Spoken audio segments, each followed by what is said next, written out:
क्या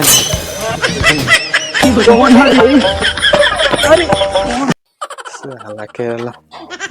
सौरभ दिल होता नहीं सा कहले पूरा कपड़ा पे खींचा शादी के बाद हालात हो गई साला पूरा काम अकेला ही करे पड़ता है झाड़ू लगा के साला केरला पूरा ही झाड़ू लगा के साला केरला सरकारों भी है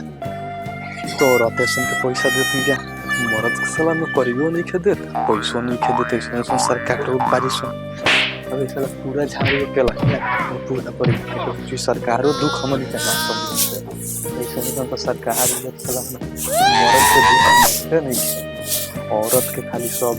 पैसा रुपया रोजगार सब औरतें के नहीं मरद चाटत रहा मेहरारी के पीछे पीछे घूमत रहा साला मरद के तो गुलाम बन ना 2 रुपया देता ना 2 रुपये से रोजगार देता बस घर में झाड़ू लगना होता कपड़ा धो होता है झाड़ू लगाओ कपड़ा धो साला अभी का काम बच गए खेत में भी यही सब पूरा काम करे के बाद है सब मर्द पहले के लोग कहते हैं मेहरारू घर के काम कर लेकिन घर के काम कर करी सब ना अंदर के और ना बाहर के सब साला करला है क्या क्या उठा के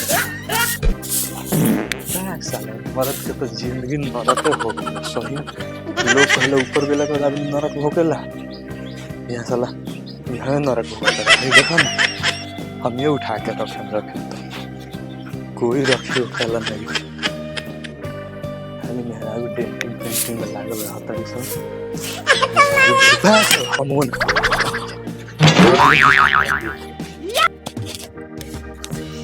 करी तो क्या करी यार तो मारा ही लगी झगड़े हो जाए साथियों के भी तलाक आदमी ना कर सकेला इतना पैसा खर्चा कर दिले बा 7 लाख 8 लाख बाबू कमा के खर्च करूँ बाबू मरी लाके करने वाला मोरी समझ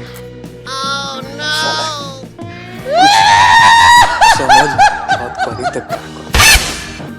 साला बहुत बड़का गलती हो साला गाँव वाला सब मिल के फंसैले बारा कसम के शादी कर ले आराम हो जाए आराम ना हो जाए तो पूरा जीवन हराम हो जाए अब साला कोनो इलाज नहीं पहले कपड़ा धोई